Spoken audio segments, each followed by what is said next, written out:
Good morning, students. Today we are going to discuss the next part of chapter number 4 of civics or political science. So students, हमने पिछले chapters इसमें parts में पढ़ा था इस chapter के कि we have read about the relations of India with the EU and Pakistan and also with the China. तो अब यहाँ also with the economic condition of China. Now here in this part we are going to discuss the India's and China relation. क्या था कि border dispute था जो China और India का बॉर्डर बॉर्डर के लिए बहुत ज़्यादा डिस्प्यूट था between India and China. Okay and regarding the Arunachal किस चीज़ के बॉर्डर के लिए था, किसके बॉर्डर के लिए बहुत ज़्यादा झगड़ा था दोनों के बीच में, अरुणाचल प्रदेश के बॉर्डर के लिए। क्योंकि अरुणाचल प्रदेश जिसका इसके अरुणाचल प्रदेश में जो छोटा सा हिस्सा था नेफा जिसको बोलते हैं, नेफा पार्ट था, तो इस नेफा का काफ़ी नेफा के ऊपर जो चाइना तो पूरी तरह से कब्जा करना चाह रहा था। ठीक है, और उसके अलावा चाइना कहाँ कहाँ पे कब्जा करा था, अक्साई पे। ठीक है, तो अक्साई क्या था ये, और इसने अक्साई में कब्जा करने के लिए क्या किया था, 1957 और 1959 में उसके ऊपर रोड्स बना दी थी। आज भी चाइना ऐसे करता है, जहाँ पे कब्जा करना था वहाँ पे रोड्स वगैरह बन जाती हैं। ठीक है, तो उसने वहाँ पे अक्साई में क्या किया, रोड्स बना दी और अक्साई के जो पार्ट था उसके ऊपर पूरा अपना कब्जा कर लिया। So China region of Ladakh in India, और इस तरह से चाइना ये अक्साई चाइना चिन रीजन, ठीक है, तो and Aksai China region of Ladakh, और इसी तरह से लद्दाख के भी एरिया में पूरा कंट्रोल करने की कोशिश की।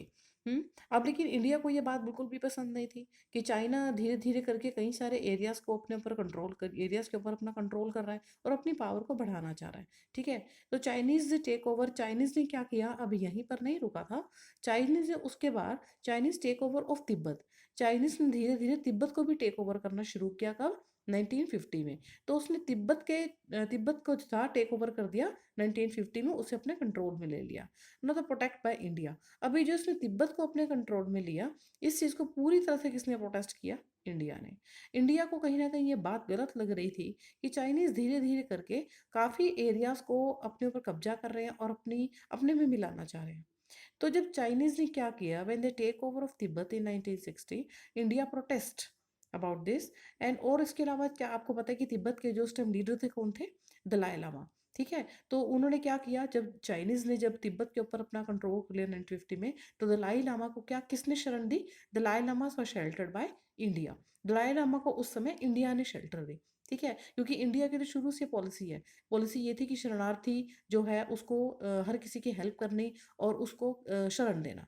ठीक है, तो इसी तरह से दलाई लामा को भी वहाँ से जब बिल्कुल तिब्बत के ऊपर चाइना का कंट्रोल होने के बाद दलाई लामा वो किसने सपोर्ट किया, किसने शेल्टर दिया, इंडिया ने।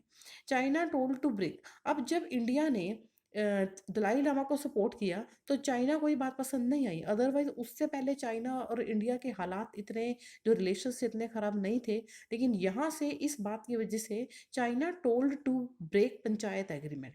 पंचायत एग्रीमेंट क्या होता है कि पहले भी आपने जो पाकिस्तान के साथ रिलेशन पढ़े थे, ईयू के साथ रिलेशन पढ़े थे, उसमें पंचायत एग्रीमेंट के बारे में बताया था। ये पंचायत एग्रीमेंट पहले समझो, उसके बाद आप इसको अच्छे से समझ पाओगे। पंचायत एग्रीमेंट क्या होता है कि इसमें क्या होता है, इस एग्रीमेंट के बाद जिस कंट्रीज के बीच में एग्रीमेंट होता है वो ये होता है कि कोई भी कंट्री किसी के भी पर्सनल मैटर के अंदर इंटरफेयर नहीं करेगा। ठीक है, तो ये दोनों, ये एग्रीमेंट हुआ था पहले इंडिया और चाइना के बीच में। लेकिन क्या हुआ, जब चाइना ने तिब्बत को टेक ओवर किया 1950 में, तो दलाई लामा की हेल्प किसने की, जो वहाँ के लीडर थे, इंडिया ने उनको शेल्टर दी। तो चाइना को ये बात पसंद नहीं आई। चाइना ने कहा कि आपने मेरे पर्सनल मैटर के अंदर इंटरफेयर किया है और आपने पंचशील के सिद्धांतों को तोड़ा है। ठीक है, आप पंचशील के रूल्स को याद कीजिए कि उसके था, पंचशील के according to Panchsheel rule, nobody can dare in the personal matters of every country, but you have interfere in my matters. तो ये इसकी वजह से थोड़ा सा आपस में खिंचाव दोनों के बीच में था। इसकी वजह से चाइना और इंडिया के बीच में रिलेशंस जो थे बहुत ज़्यादा ख़राब हो गए थे। और उसके बाद क्या हुआ, China attack on India, China ने इंडिया के ऊपर अटैक किया 1962 में। ठीक है, अब उसके बाद क्या हुआ, ये अटैक हुआ और इसके बाद तो हालात और भी ख़राब हो गए, रिलेशंस बहुत ख़राब हो गए। तो अब हम ये देखेंगे कि इन रिलेशंस को सुधारा किसने। इन रिलेशंस को ठीक करने के लिए राजीव गांधी विजिट 1988, राजीव गांधी ने कहाँ पे, चाइना में कब विजिट किया, 1988 1988 में। और उन्होंने क्या किया, वहाँ पे जाकर एक एग्रीमेंट साइन किया। 1988 में राजीव गांधी जी जब वहाँ गए तो उन्होंने एक एग्रीमेंट साइन किया, ठीक है। और agreement sign on the culture, और किस चीज़ का एग्रीमेंट था? Agreement sign on the cultural and exchange and cooperation in the science and technology.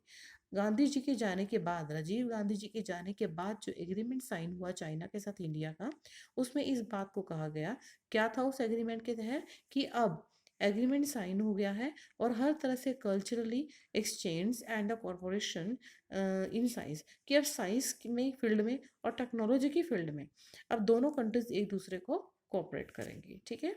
So that was the agreement then signed on the cultural exchange and the cooperation in science and technology, कि अब दोनों science and technology में एक दूसरे को corporation करेंगे। तो यहाँ पे राजीव गांधी जी ने कुछ हालात को और जो रिलेशन थे इंडिया और चाइना के, उनको सुधारने के ऊपर काफ़ी जोर दिया कि किसी तरह से इनके हालात सुधरे इंडिया और चाइना के, और दोनों आपस में कॉपरेशन करें, चाहे वो किसी भी लेवल पर है, ताकि इकोनॉमी को कोई नुकसान ना हो। अब आफ्टर 1999 के बाद क्या हुआ? Trade increase by 30%। चाइना धीरे धीरे ग्रो करना शुरू हो गया, और चाइना का जो ट्रेड था बिजनेस में, जो उसकी इकोनॉमी थी, वो इंक्रीज्ड बाय 30%। 30% ज़्यादा एनुअली, से 30% ज़्यादा उसका ट्रेड बढ़ गया। China's assistance to Pakistan nuclear programme also created differences between China and military relation और Bangladesh. China assistance to Pakistan nuclear, अब चाइना चाइना क्या करना चाह रहा था? किस चीज़ को और रजिस्ट करना चाह रहा था? पाकिस्तान की न्यूक्लियर पावर को भी रजिस्ट करना चाह रहा था, ठीक है। धीरे धीरे चाइना का लालच बढ़ रहा था ना, कि मैं हर चीज़ में अपने सुप्रीमेसी बना लूँ। तो चाइना ने क्या किया? पाकिस्तान के न्यूक्लियर प्रोग्राम को भी उसने क्या किया? क्रिएटेड डिफरेंसेस, और उसकी वजह से यहाँ पे बहुत ज़्यादा डिफरेंसेस आ गए, क्योंकि उसने वहाँ की न्यूक्लियर पावर थी उसको अजिस्ट करने की कोशिश की, ठीक है। इसकी वजह, और इंडिया को तो ये भी बात पसंद नहीं आई। तो इसकी वजह से क्या हुआ? Program also created differences between China military relation with Bangladesh. और उसने क्या किया? चाइना ने अपने मिलिट्री रिलेशन किसके साथ बनाए? बांग्लादेश के साथ और म्यांमार के साथ। और इसके जो चाइना ने जो अपने मिलिट्री रिलेशन किस किस के साथ बनाए? बांग्लादेश के साथ और म्यांमार के साथ। तो इसका एक नेगेटिव व्यू था। नेगेटिव व्यू क्या था? As to India's inter interim as a interest. तो इंडिया इंटरेस्ट में यहाँ पे इसका क्या व्यू था, कि देखो नेगेटिव व्यू क्या हुआ, ये जो चाइना ने बांग्लादेश और म्यांमार के साथ अपने रिलेशंस कायम किए, मिलिट्री रिलेशंस कायम किए, उसका नेगेटिव इफेक्ट क्या हुआ? 1988 की बात कर रहे हैं हम, कि क्या हुआ 1988 में, ये जो नेगेटिव व्यू हमें देखने को मिला, ठीक है। तो न्यूक्लियर जो उसमें लेवल पे वो जो उसको कब्जा करना चाह रहा था, तो 1999 में क्या हुआ? पाकिस्तान जो बलूचिस्तान में पाकिस्तान के बलूचिस्तान जगह पर क्या हुआ? China help Pakistan.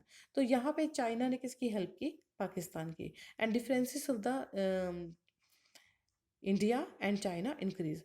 और इसकी वजह से जब चाइना ने पाकिस्तान की हेल्प, क्योंकि ये गलत था कि पाकिस्तान भी न्यूक्लियर पावर में अपना वो जो वर्चस्व था बढ़ाना चाह रहा था, और ये बात इंडिया को बिल्कुल पसंद नहीं आ रही थी। पहले इंडिया ने चाइना का विरोध किया, कि चाइना ने जो दलाई लामा थे उनको बिल्कुल बेघर कर दिया और तिब्बत के ऊपर कंट्रोल करना चाहा। उसके बाद जो पाकिस्तान में अपने बलूचिस्तान जगह में जो ये जो न्यूक्लियर उसको जो बहुत ज़्यादा बढ़ावा मिल रहा था, तो उसकी वजह से पाकिस्तान के खिलाफ भी इंडिया खड़ा हो गया, लेकिन चाइना ने पाकिस्तान की हेल्प की। तो चाइना के पाकिस्तान की हेल्प करने की वजह से इंडिया के और चाइना के जो डिफरेंसेस थे वो फिर से बढ़ने शुरू हो गए, ठीक है। तो this is all about the relations of India and China, ठीक है। तो ये जो चाइना रिलेशंस थे, देखो रिलेशंस कितनी बार खराब भी हुए, ठीक भी हुए, लेकिन अल्टीमेटली लास्ट में इनके इन डिफरेंसेस इन्हीं वजह से बढ़ गए, क्योंकि चाइना अपने पावर को जो बढ़ाने की कोशिश कर रहा था और लगातार कई एरियाज को अपने कंट्रोल में ले चुका था, ठीक है। अब इंडिया चाइना की इकोनॉमी भी देखो भी कितने चेंजेस आए थे। यहाँ पे एक पॉइंट था कि 1992 में चाइना चाइना की जो वो थी इकोनॉमिक लेवल की बात करते हैं, जो मिलिट्री उसकी बात कर रहे हैं, तो यहाँ पे मिलिट्री जो था इसका मिलियन इसमें इसकी जो इकोनॉमी थी 1992 में 3038 मिलियन डॉलर थी, जो कि 2006 में बढ़कर 18 बिलियन हो गई थी। तो इससे पता लगता है कि 338 मिलियन से बढ़कर 2006 तक 18 बिलियन होना। तो इससे पता लगता है कि वाकई में इकोनॉमिक लेवल पे तो चाइना बहुत ज़्यादा हाई जा रहा था, लेकिन रिलेशंस जो थे वो इसी की जो थे, बार बार हर किसी चीज़ को अपने कब्जे में करना, जिसकी वजह से रिलेशंस इंडिया के साथ खराब हो रहे थे। So this is all about the China and India relations. Okay, so in next video, that was the last part of this chapter, the about Japan. So in next video we'll discuss about the Japan. अगली video में हम Japan के बारे में पढ़ेंगे. ठीक है. So here our topic is finished. I hope you understand. Thank you so much.